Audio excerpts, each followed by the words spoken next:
Mike was the guy who went to business school for the right reasons. I remember this. Mike told me, I remember he studied hard and like worked really hard in business school. Wasn't there for the 2 years off and wasn't there for the networking. He was like, I want to learn a lot. And I remember he started studying about energy and ultimately has taken him to various different parts of his career and now soon back to Chicago. And I called him and I said, what do you want to talk about? And he's like, well, I got some things to say about PG&E. I said, okay. And I said, do I need to know? And going, well, I'll show you at some point. A lot of our friends choose professional services. They choose jobs that look very similar to each other. And Mike ended up picking a profession that I always love talking to him about because it's so different than what so many people do. So welcome up Mike Girod. Come on up.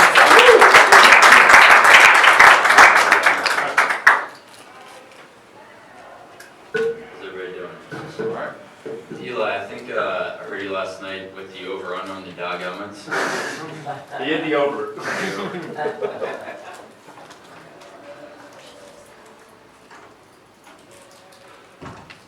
The deadly fires that ravaged California this November have produced apocalyptic scenes, leaving trails of severe wreckage. Thousands of acres continue to burn as more than a dozen active fires contribute to the state of emergency. A total of 50 people are reported to have died and more than 230 are unaccounted for as of November 14th.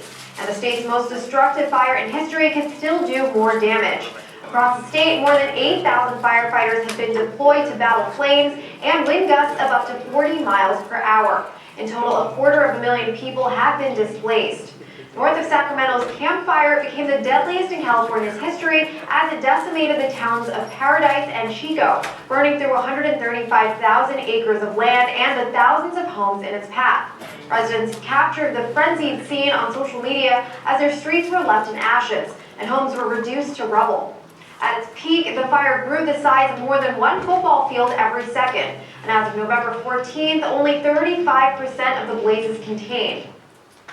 So this was the 2018 Camp Fire that I'm sure many of you are familiar with.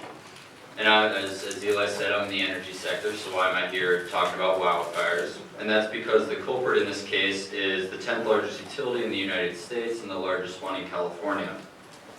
And so what this utility does impacts the whole industry, energy industry. And this company has a long history of greed, leading to negligence and criminal activity. And this company has been at it for 6 decades. It's not a company that many people know, but it is one that has caused billions of dollars worth of damage.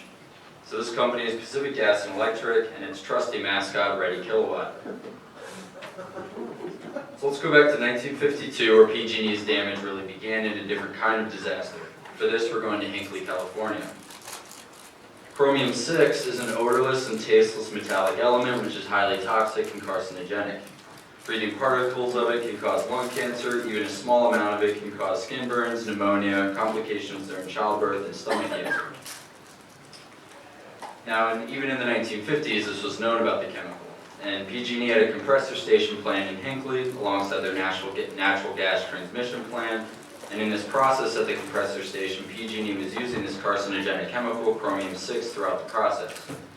PG&E illegally dumped roughly 370 million gallons of this chemical into wastewater ponds in Hinckley over 14 years, instead of disposing of it in a safe but expensive manner, making sure to increase their profits. They knew the chemical was toxic and what they were doing is wrong, so they lied to the local people that the chromium they were using was a safer type of chromium and they had nothing to worry about. But PG&E still always supplied their own doctor whenever families in Hinckley got tumors or cancer, and this seemed quite strange to an unemployed single mother, Erin Brockovich. She then successfully filed a lawsuit on behalf of 634 plaintiffs, settling a payment of $333 million, the largest direct action lawsuit in U.S. history. And after over 30 years, PG&E has only cleaned up 54 acres in Hinckley, and the estimated remediation process is supposed to take another 40 years. So now we're going to jump a little ahead to 94. And in August of 94, a fire swept through 500 acres, destroyed 12 homes and 22 buildings. Investigators found several hundred safety violations in Nevada County. Nearly 200 of the violations involved burners where vegetation was in contact with the power line. So at the trial, the prosecutor harped on PG&E's chronic and widespread pattern of corporal negligence, saying that PG&E ignored the tree clearance law to, you guessed it, cut costs and keep its annual profit above $1 billion. The jury found PG&E guilty of a pattern of tree trimming violations that sparked the devastating wildfires, and the company was convicted of 739 counts of criminal negligence for failing to trim trees, the biggest criminal conviction ever against the state's largest utility. PG&E, which denied all the allegations, $2 million in fines for the criminal misdemeanors. So on the evening of September 9, 2010, the suburb of San Francisco, San Bruno, California, was damaged when one of PG&E's natural gas pipelines that was at least 54 years old, 30 inches in diameter, and located under a street intersection in a residential area exploded, sending 28-foot section pipe weighing 3,000 pounds flying through the air, fueled by blowing natural gas. The blast created a crater at the epicenter and killed 8 people, injured 60 more, and destroyed 100 homes. The USGS reported that the shockwave was similar to a 1.1 magnitude earthquake. So let's take a look at some footage from that event. Out of Northern California, a giant fireball there last night just around dinner time.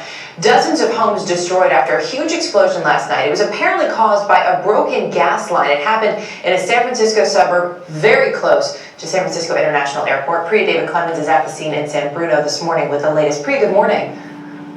Erica, good morning to you. We're right at the edge of where the fire stopped. I want you to take a look at this devastation behind me. You're going to see burned out cars, the firefighters still working to make sure all the smoldering flames are out completely. We're seeing little pockets of flames still pop up here and there. See, this home has been completely flattened. This is a scene that has been repeated dozens of times throughout this neighborhood. Parts of San Bruno, California were turned into a raging inferno around dinner time Thursday evening. Flames roared some 60 feet into the air as block after block in this residential neighborhood, about 5 miles from San Francisco's airport, were engulfed.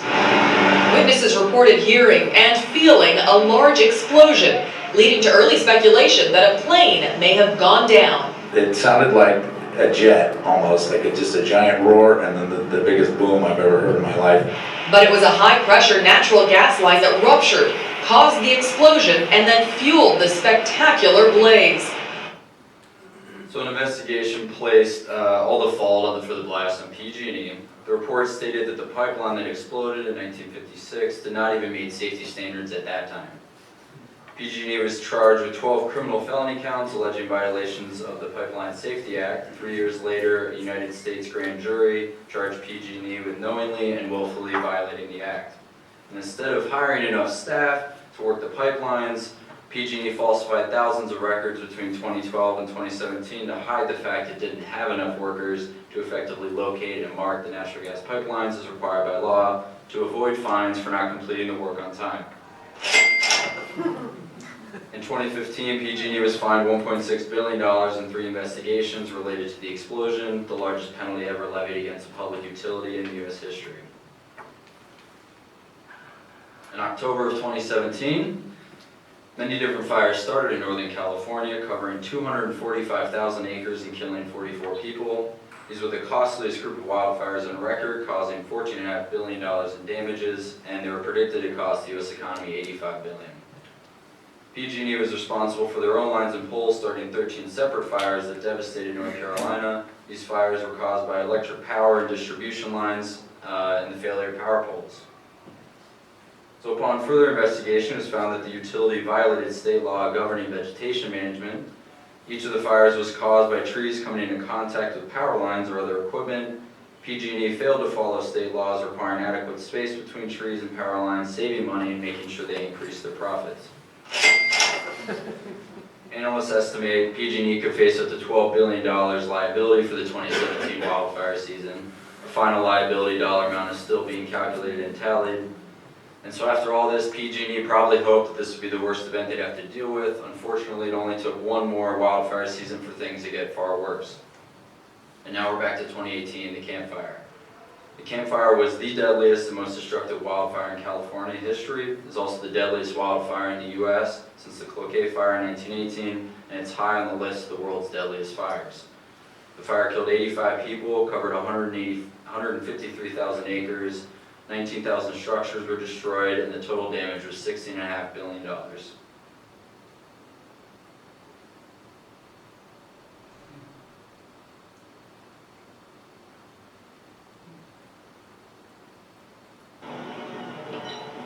The remains of paradise last year shocked America. Now, 6 months after the Camp Fire incinerated much of this community, investigators have formally determined the cause. State fire officials on Wednesday said electrical transmission lines owned and operated by PG&E were to blame for the blaze. It started about 10 miles northeast of Paradise last November, but it's still not the full answer. Wednesday's statement stopped short of saying whether the San Francisco-based company was at fault for lapses in maintenance, or how exactly the lines triggered the greatest loss of life from a single wildfire in the state's history. At the time, victims said their entire town was lost. It's not a very rich community by any means, but what we have, we take pride in. You know, it's gone. The fire raced through this town with little warning. Nearly 19,000 homes and structures were destroyed. 85 people lost their lives. A CAL FIRE spokesman said the investigation into how the equipment failed and whether there was criminal liability is still open. PG&E says it hasn't been able to review the report, but it does accept its findings on the origins of the fire. The utility company filed for bankruptcy in January. It remains under criminal probation for a deadly pipeline explosion in 2010. And it's a defendant in a number of private civil cases stemming from other wildfires. It's previously cited potential civil liabilities in excess of $30 billion. So on the morning the fire started, when wind speeds surpassed the company's safety threshold and a fire alert declaration, PG&E decided to keep the power running anyway. Almost immediately, PG&E sent an electric incident report indicating a power failure on a transmission line just 15 minutes before the fire was first reported near the same location. In November of 2018, PG&E and its parent company were sued by multiple victims in the Camp Fire.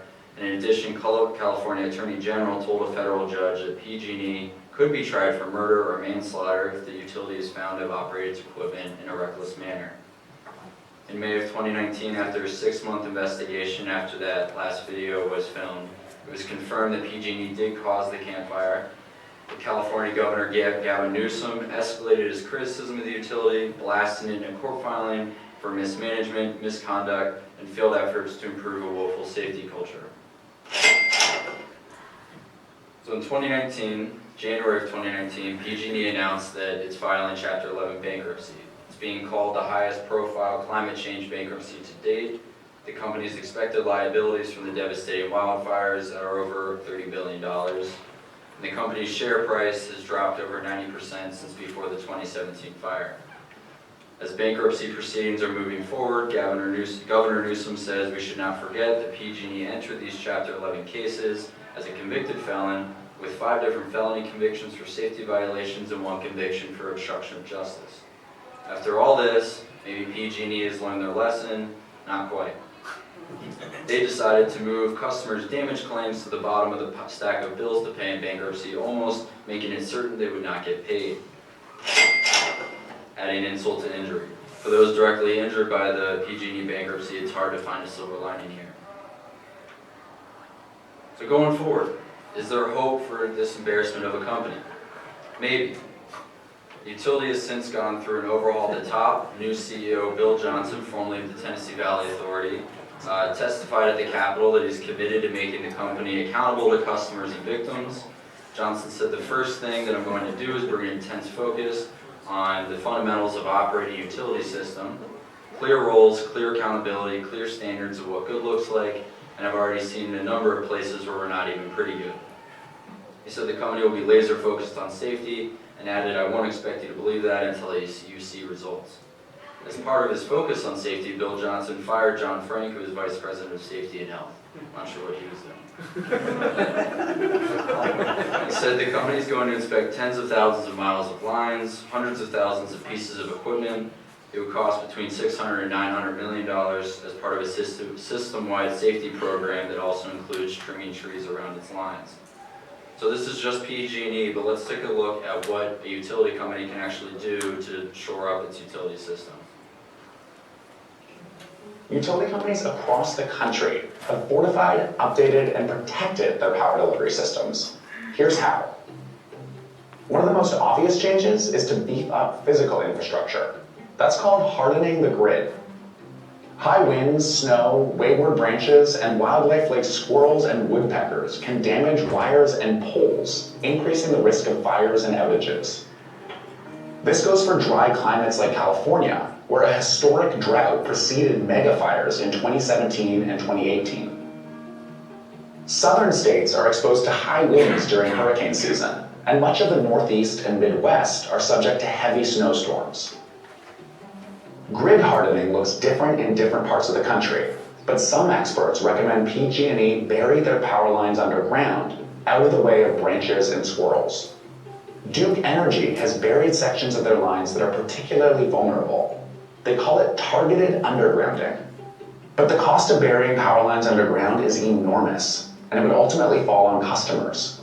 Other less expensive updates include replacing wooden poles with stronger and more fire-resistant concrete, steel, or fiberglass poles, making poles taller so that surrounding trees have less of a chance of landing on wires if a tree falls, and insulating power lines with a plastic material that protects the line. The next option is to deploy technologies that gather information and automate some safety responses. These technologies are varied, and a lot of utilities are already deploying them. San Diego Gas and Electric has installed sensors that can detect when something goes wrong on a line or has interrupted the power flow. If a wire falls, it can automatically shut down the line before it hits the ground to prevent fire. So these updates would be expensive and difficult for any utility, let alone one with a troubled past and currently going through bankruptcy. So PG&E's actions over the next few years will have a significant impact on the energy industry as well as residents of California. However, there has been some good news coming out of PG&E lately. They have, as part of their reorganization, agreed to pay $1 billion to more than a dozen local governments in California affected by wildfires in recent years. They've also announced two funds, $14 billion of a fund to cover past claims and one of $20 billion to cover future claims. PG&E's workers discovered and fixed more than 1,000 high-priority safety risks, and many of these issues mirror those that were on the lines that caused the Camp Fire. So as you can see, the utility has stepped up its equipment inspections and safety protocol and made them more rigorous, but unfortunately, these drought conditions could precipitate in the 2019 wildfire season, and a lot of them might not take effect in time for it to save California before next wildfire season, which usually starts in September or October. So although PG&E does not deserve your good hopes and good thoughts, the people of California certainly do. So let's hope the 2019 wildfire season is remarkably better than the past two, and PG&E's safety work actually sees some results. Thank you.